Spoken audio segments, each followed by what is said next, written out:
You men 35 plus who are highly data driven will be surprised when I say this, but you're probably going overboard with health data right now. In fact, tracking all this data like logging workouts and entering your macros in an app, and even their sleep data in apps, it can be very overrated by itself. And it's not wrong to be tracking data. And I use data as part of my coaching process to make sure my clients are doing the inputs and getting the results they want. But I'm going to relate a story that will get you to see how tracking data is indeed overrated and how something else is really most important. Whereas if you do not have that, but you track a bunch of things, you run a high risk of getting nothing out of it.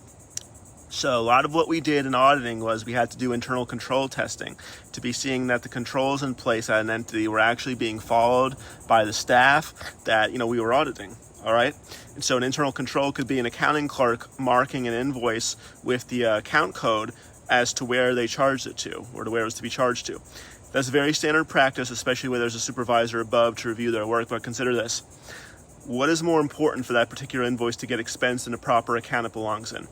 Is it that the chart of accounts has a good account that makes sense for it?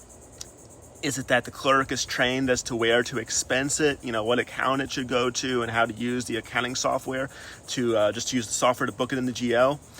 And is that invoice then in actual practice charged to the right account, okay? Or is the most important thing that the clerk goes and marks that invoice with an account code, okay? How about in the case if it's the wrong code for an account it doesn't make sense to go to, all right? Think of it that way.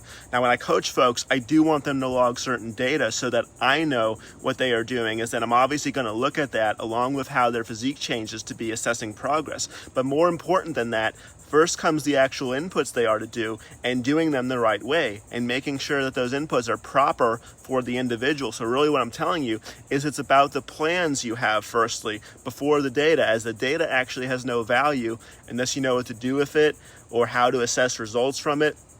And especially that you have proper plans in the place that you're going to track data in the first place. The takeaway is not to trash you for tracking your workouts or your macros, but you got to have a good plan for that to be the most conducive and to know what purpose that data serves. Okay, it's not just about having more data.